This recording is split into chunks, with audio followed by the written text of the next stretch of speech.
prisoner steps off a carriage, shackled, with guards all around him. One of the leaders or generals walks up to him, have a brief conversation before escorting him to his execution. Field of crowds, all watching in anticipation. A far off, crowded distance, a Leonin watching, another one watching from a distance, a noble watching from the balcony or the high ground of the view for the designated event, and many more. One porcelain mask watching amongst the crowds.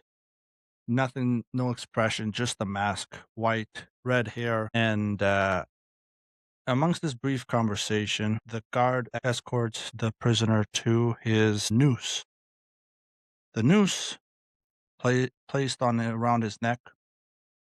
The guy not upset or sad, or it feels like it's going according to plan. Then all of a sudden, his facial expression changes. He looks up, sees something, not sure quite what, and then the ledge or the trap door or the noose drops from underneath him, and the rope or the noose goes taut. And we cut to said prisoner's funeral. So that was the intro for campaign 4 for Critical Role. That was the opening scene intro that set up what is to be the whole focal point of the campaign. Now, this character is the one that died is or executed in this case was called the Aussie and the Aussie Fang. And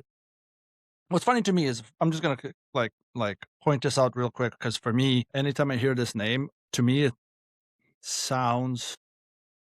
just sounds like the Aussie. Okay, like Ozzy Osbourne, like the Aussie. That's what it sounds like to me, even though it's not. It's the Aussie. I'm not sure how it's actually spelled, but yeah, it's just funny to me how the way it's pronounced sounds like the Aussie, like a title. So I thought that was funny. The Aussie Fang. So that's how I'm going to pronounce it from this point forward if I ever pronounce the character again. So yes, yeah, that was the intro. I tried to do the best I could for the intro and for a quick recap of it. But yeah, that's that, and that's where the campaign starts. The campaign starts after that opening scene, really in a little house where the Aussie Fang body was brought after to like for funeral rites. And let me check. And the house he's brought to is his brother's house, who is played by a character here, was played by Liam O'Brien. Yeah, Hallandale is the character's name. So his brother Hallandale had his brother's body for the funeral there for everyone to come and pay the final respects. And the funeral is really where we introduce all our characters. And that's where the campaign really starts. So yeah, welcome to the Mostly Ridiculous D&D podcast, and I'm going to cover campaign 4 with some other episodes of other things like one-shots and stuff here and there. But yeah, we're going to become covering campaign 4 from this episode. We just finished covering the Mighty Nine animated series, so if you're interested in that, want to check that out, check it out. I have a lot of strong opinions about that, but yeah, now we move on to campaign 4. And so I'm going to be covering episodes 1 to 4, and then I'll be covering the next section, and then when I catch up to the current episode, then I'll do it episode by episode. But this way, we just have a quick recaps and stuff like that of what's happening, so you're not missing anything. Or, well, I mean, I doubt you're missing anything anyways. So I assume you're caught up and just want to maybe get more Critical Role D&D content out there to listen to. So hopefully, this is it. But yeah, we have all the characters. We have 13 total characters, and Brennan Lee Mulligan is DMing this time, and I think Brennan does a good job. I think he is definitely the second best DM on the planet. And of course, I'm gonna I say second best because we all know Matt's the first. Okay, let's just get that out of the way. Matt is the best DM in the world. Matt Brennan is a close. Brennan is a second place. I can't even say he's a close second. He, in my opinion, still has a lot to catch up to Matt's status or style, not style, but like level, I think. Because Matt just is his voicing, his sound effects, his story description, storytelling, everything is just, I think I want to say perfect to near perfect level for DMs, honestly. I think he sets an unrealistic expectations for regular DMs when you have your own D&D groups and like, so he's too good. Matt is too good. Okay, that's how high of expectations or how high on that list he is and how good he is. So like that cannot be overstated. So yeah. So we have 13 people playing, Matt's being one of them. I kind of, it's like a mini wish I had that Matt would play a campaign, and it came to like the next campaign. Because like he plays, what is it? He plays a character. I'll get to him in a second, but he's pretty good. He knows what he's doing, and I like the way he set his character in that way. But that's not the point. Like, so this episode we're going to be covering over the characters, maybe some of their relations to each other, and just a quick overcap of episodes 1 to 4. So yeah, Tayor. Sorry, we have Travis playing Tayor, who shows up to the house along with a couple other people. Hallandale's already there. We have Thaisha, played by Abria, who is Hallandale's wife, ex-wife. I'm not sure. I think they're not married. I think they're just because they have kids. Liam's character and Abria's character, Hallandale and Thaisha, have kids and a house.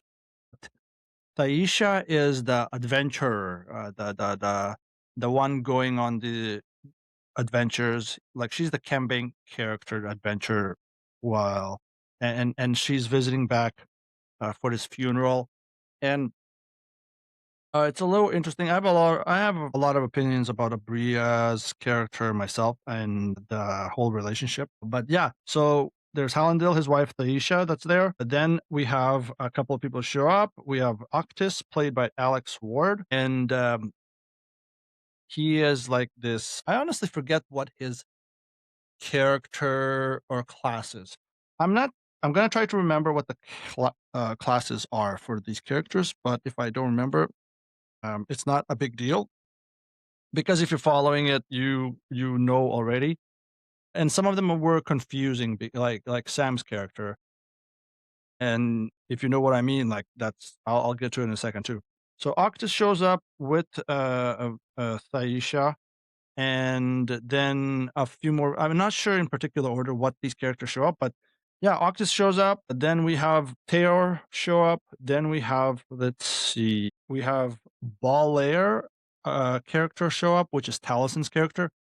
I mentioned earlier he's the porcelain mask or white mask, red haired character that was in the group or audience of witnesses for the execution. All these characters were most of these characters, I'd say probably 11, 10 or 11 out of the 12, 13 characters were witnesses to the execution, were in the crowd and audience. But yeah, uh, yeah, red hair, like I think it's porcelain mask. It looks like based on descriptions and everything, the art and all that stuff. It looks like a porcelain mask, kind of like the Raven Queen. And that's kind of all there is to Talison's character for now. Marisha, she is a dwarf, a wizard, and her character shows up there. She's a little sprunky. Lewis is a new character to the campaign. He plays Izun. I think I'm pronounced that. I hope I'm pronounced that correctly. But he plays Azun. He was the guard, not the guard, but the lieutenant that took the Aussie from his carriage and guided him to the execution. And I'll get to this after the introduction of all the characters. He was the one that was involved in his quote unquote execution there, but he was also there at the funeral. Another one that showed up was Julian, which is played by Matt. Very broody guy, handsome broody guy with a gauntlet in his left hand, I want to say. So he has this gauntlet. He's the one who his character is the one who caught and brought the Aussie to justice. So he's the one who captured him and brought him to whatever the trial he had, I guess, or for his sentencing. He showed up to the funeral, and you might wonder, well, why would he show up to a funeral to a person that he himself captured? Well, because he didn't like the guy. He actually does not like the guy. Like not friends at all. Whereas Azun, who was part of the execution, kind of came to his funeral, but was a friend. So yeah, Julian has a very interesting relationship with like everyone in this group. Like it's like he's not liked by any of them, and he doesn't like any of them back either. So it's a weird like, it's a weird dynamic, really. Like I mentioned, Teor, Travis's character, he's a Leonin paladin. That's all you really need to know. Very stoic guy and very, I think a little bit to the point. Then we have Sam's character and Whitney's character. So Whitney is another new player to the table. Sam's character is called Wikander. His character was one of the high noblemen that was watching from above or from the king's court kind of thing or whatever, the execution. And then so he showed up to the funeral. A little high tension there, a little as well, because the rest of the group or characters are not sure about him and I wonder why he showed up. Whitney's character, Tyranny, she is a little, not a little, she's a tiefling priest, I think. I'm not sure. Priest, some kind of demon trying to be good kind of character arc or thing that she's trying to do here. And then yeah, Sam's character Wikander is a human, but he's passing off as a cleric. He's saying he's a cleric, but we later find out he's actually what's it called? A sorcerer. So I don't know why. I don't understand why some of them did this. Like they had this, I'm this character, but the stats say otherwise, and then later you find out, yes, you were right about your guess that the stats prove they were this other class. So I don't understand why Sam went this route. I would really like to know that because it doesn't make sense to do for the suspense or for the acting or for the whatever of the for the camera, for the people, for the viewers, of trying to do some kind of 180 surprise or something. Like, yeah, I don't think that surprised anyone. I think it confused anyone more than anything. So I was just, yeah, and then it revealed, oh, he's a sorcerer, and it wasn't even really like, it was in no way climactic or anything like relevant when the revelation happened. So I was just a little confused about that. But yeah, and then we have later we are introduced to Cadigan Vale, who is Robbie's character, and he was not present in for the. I'm not sure now. I don't know if he was present or not, but I don't. I'm gonna say no. He was not present for the execution. He was drunk. He's some kind of drunk, and he has a pet wolf that dresses in human clothes, I guess. So he's some kind of tracker and wildsman, and that's pretty much all we need to know at this point. And then we have Thimble, which Teor and a couple other people go. Azun, Teor, and I'm not sure if there was another. Maybe just the two that went to check on Thimble and found the place in a disarray mess. Everything's turned upside down. Things were stolen, and lying in between a small crack in the floor is a fairy pixie, really. A pixie by the name of Thimble, who is Laura Bailey's character. And then once she's healed, because she's badly hurt, discovers that an object has been stolen, weird little orb ball thing. And then they like cut to going back to the funeral themselves. And then Bayless shows up, which is Ashley Johnson's character. She's like this priest cleric, like I think she's a cleric type of character with this like I forget what the weapon is called, but it's like this long. You know what? I'm just gonna skip that part because I don't know what her weapon's called right now, and it's very embarrassing. But she has this. She's this character that's from like the god side because she's like very god devoted, and in this world, there's no gods. Gods don't exist anymore. They're all dead because of a that happened 70 prior, and somehow the human race or the world civilization was able to kill the gods. I'm also not sure how that happened. There's talks about weapons being made and used against gods specifically, like gods weapons made specifically to kill certain uh made specific to made to kill specific gods. So like they had like multiple weapons that are out there right now that one was used to kill a god. And so so it's kind of hard.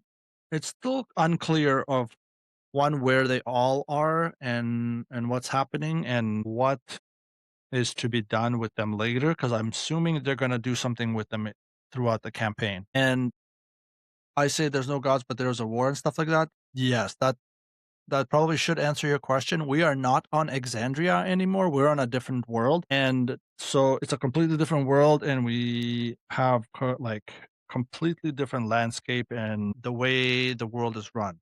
So, yeah, these are the characters. I believe I have listed them all. Let's go in order. I have Theor, Thimble, Wikander, Tyranny, Cadigan, Balair, Murray, Hallandil, Azun, Julian, Valus, Thaisha, and Octus. Those are our 13 players. If I'm not mistaken, math is bad, so correct me if I'm wrong. Yeah, those are our characters, and that's pretty much takes up, I think, takes up at least 2 or 3 of the 4 episodes. The 4 episodes are like a intro to the campaign because there's just so many characters, right? And so it took a while. So my opinion well, I'll get to my opinion later. So throughout all this, they're all talking about what could have happened because the whole plan was to save the Aussie from execution, and then the whole plan failed. Azun, who was talking to the Aussie at the beginning, was there to implant this teleportation glyph thing to get him out of there and teleport him into a cargo or carriage of some sort that somebody's waiting on the outskirts of the wall of the city to drive him to safety. But the thing that he placed in his on his person wasn't the thing that he thought it was because he got it from somebody else got it from somebody who should have gotten it from Thimble. The person that gave it to him, I believe, was I forget what the guy's name is, but he was the guy that so things went awry because amongst the group and a character not named yet, who was part of this elaborate plan to break the Aussie out or save him, betrayed the group. And so one of the reasons why Thimble's hideout place was thrashed and like all like destroyed and some stuff was missing is because the person betrayed them, brought them to that location, attacked Thimble. She barely managed to escape to safety, and then they stole an item that was pretty important to one of the characters in the group, which I have not mentioned on that, which I will get into a second. But that person was later discovered that he uh, by Thimble and a couple other party members, Octus, I think Thaisha and Balair, or not Balair, Cadigan were went to bar to like this shady, like a gangs kind of bar or whatever, like a type of deal where she was trying to get information. They found out that one of the I forget what the character's name is, betrayed them. And then Tayor's brother, who was the getaway driver in the cart for where the Aussie would have teleported in, chased this person, stole the deed that was one of the payments for this treachery, and then now is on the run. So not only do they have to kind of try to find Tayor's brother now, which is one of the things that popped up, but they have to catch this guy who's chasing Tayor's brother. And then well, it's not really, they have to catch this guy. It's a more of a they wanna go and catch him and kill him is kind of deal. So that's the purpose. That's a one mission right there. Meanwhile, Theor has tried to go and not infiltrate, but like try to get in on Wikander's family kind of deal, or try to get in there to get more kind of like surveil, I guess more. I'm not sure what the whole purpose was or how long it should have done happened, but basically Teor went to Vikander, pledged his not loyalty, but service to him, like as his bodyguard, kind of like a protector for him. And and Wikander's grandma or mother, she I forget what his grandma mother. Both of them I think were there, but I think it was the grandma. She sent him to get outfitted, and I say this in quotations because it's like at a fitting place where they send people to that they want like executed or killed. So without doing it public, so they sent Theor there. He got trapped, or he fell into the trap, and he was being tortured first. Somehow his shadow was being tortured. He was being cut up into pieces, which was kind of it's a cool torture idea, but also I'm not sure how cutting someone's shadow tortures someone. Eventually, Wikander and Tyranny make it there and get him out of there, and then they escape because Wikander went against his family's wishes there. So they're like, "Oh no, I've kind of went against my family, so we're gonna run away." And so they go back to Hallandale's house, and this is kind of like where stuff is starting to happen by in episode 4. And it's like everyone's this because there's 13 players, okay? And you cannot have 13 people at the table. So this is where all the groups are established. So all of them are basically how the groups have been established is based on what happened. So which brings me to Valis, Ashley's character. She was there at the funeral not to pay respects to the Aussie because I don't she knew him, but she didn't like him. She was there because the ball orb, like the orb thing that was stolen from Thimble's hidden hideout place was belonged to Valus, which like from her god given, which was stolen by the Aussie and Thimble. So she was there. It was like a hey, give back my stuff, you know. But unforeseen circumstances that happened that Julian Octus got into a situation. Valus was there, kind of just because of there to protect Octus, keep an eye on him because Julian wanted to talk to him, brought him over to one of the House representatives kind of manor, and then they were attacked by Octus's own family, the Taconis.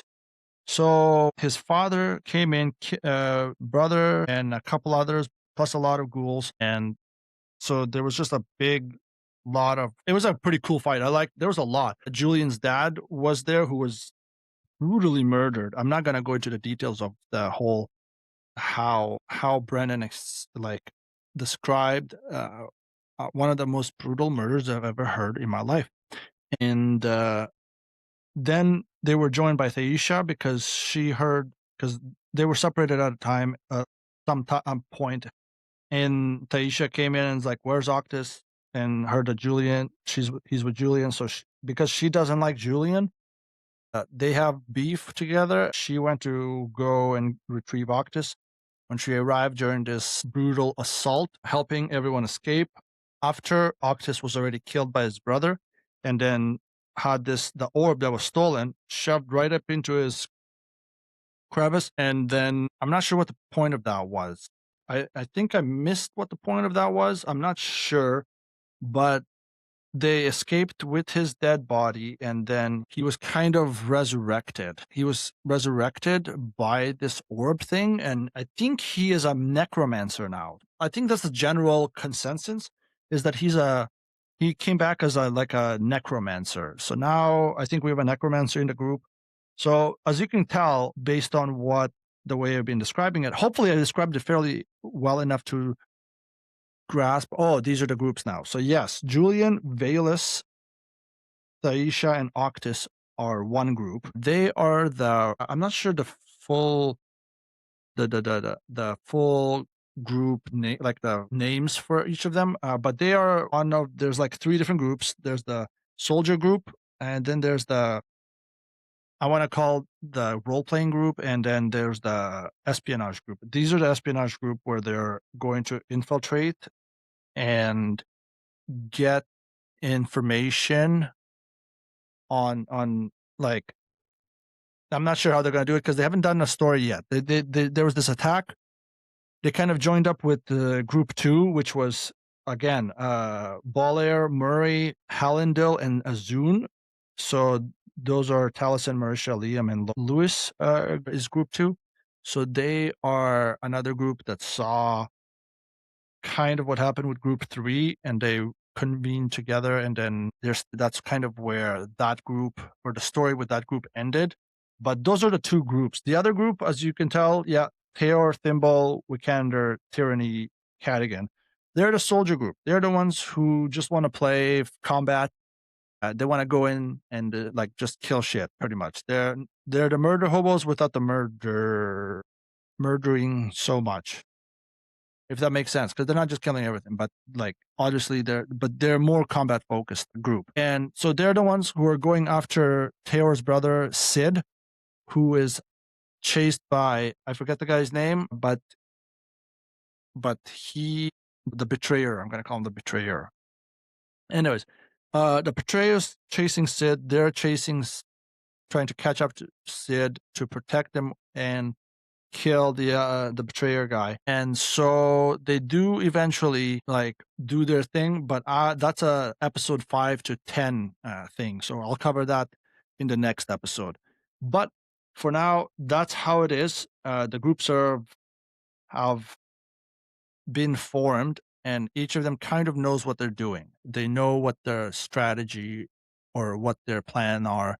So yeah, the soldier group is heading north, trying to get to Sid. Group 3, Matt, Ashley, Abria, and Alex are group 3. They're going east, I believe. I think it's east or west, but I think it's east, maybe west. Anyways, irrelevant, but they're going to one of the cities. I want to say east, but so they have a clear plan where they're going, and their objective, I guess, is to take down. I think group 3 is going to be tasked to take down the Taconis family, and I think that's where that's leading. But we'll see. And then group 2 is staying in the city because they work in there as well. They have connections, and so this is the role playing group. They're the ones that's going to be just kind of, I think, politically and generally trying to get information and do stuff. Not to say that there's not going to be any combat. I think there might be. Not sure, but as far as I'm aware, there hasn't been any yet. But those are the groups, those are the characters, those are the players. That's the DM. Brennan is doing a good job so far, and I cannot imagine doing a 13-player campaign. So the thing is, this is my portion of what what I like and don't like about the campaign so far. Not necessarily don't like, but generally I don't like the idea of 13 players. It's going to be distracting when you go from one group and then you do a few you do a few sessions with them, and then you flip to doing a few sessions with another group.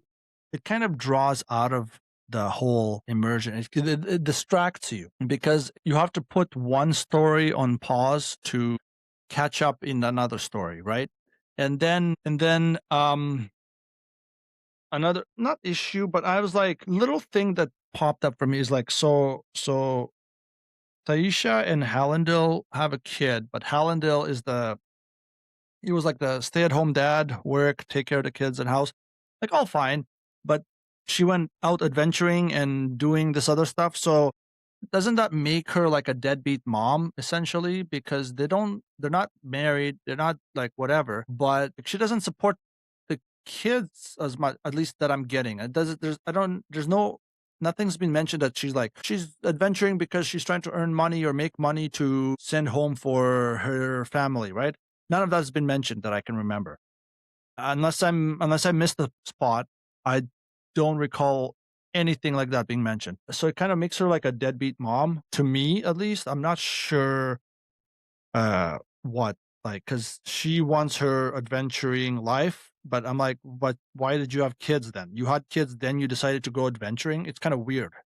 And then I think that's it really. I don't have any beef quarrels of opinions otherwise.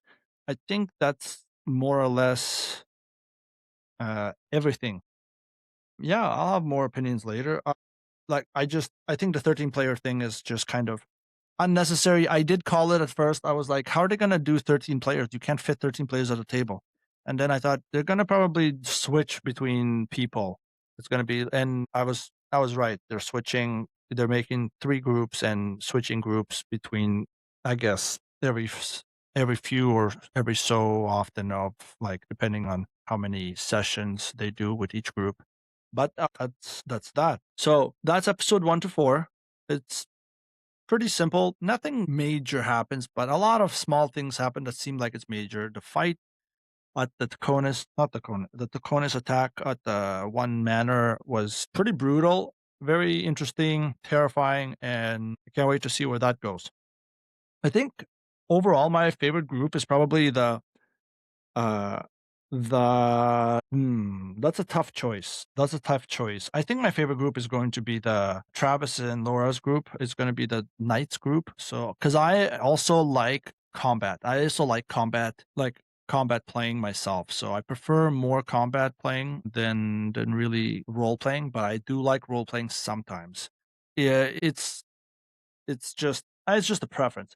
And then I think I like group 3, yeah, I like group 3 the next, like, is my second favorite group, and then group 2, I think is my because I don't like fully, like, role-playing scenes. I don't mind it, but I also don't like not having some combat here, scene. So that's why. But in terms of, like, my favorite character and least favorite character is easy for me. My least favorite character is Taisha, and not because of the deadbeat mother thing, although that's part of it. Not really. I don't really care about the deadbeat mother thing. That's a story that you chose to go with. Fine. It's the fact that Abria Abria is the way she plays her characters is one noted. It's just playing the same one note over and over. If you're playing music, you're just playing that one note over and over and over again. If you pay attention, at least this is to me, at least what I've noticed, at least my observation, this is just how I see her. Every time she plays a character, it's always the same attitude. It's always the same voice. It's always the same pitch, always the same mood, always the same person, if that makes sense. You can check all her characters and you will think, at least to me, it makes me think all those characters are just one character. Doesn't matter if it's from a one shot character, doesn't matter if it's from a campaign, it doesn't matter if it's from Exandria EU where she plays NPCs, even when she DMs, her NPCs feel the same. They feel the same. They really do. And I just cannot get over that. Nothing against her. I like that. If I'm being honest, if I were to DM, play a character or whatever, it would be the same thing. I would be making the same one type of character trying to pass off as multiple. I'm just not good at that kind of thing. I don't do that kind of thing.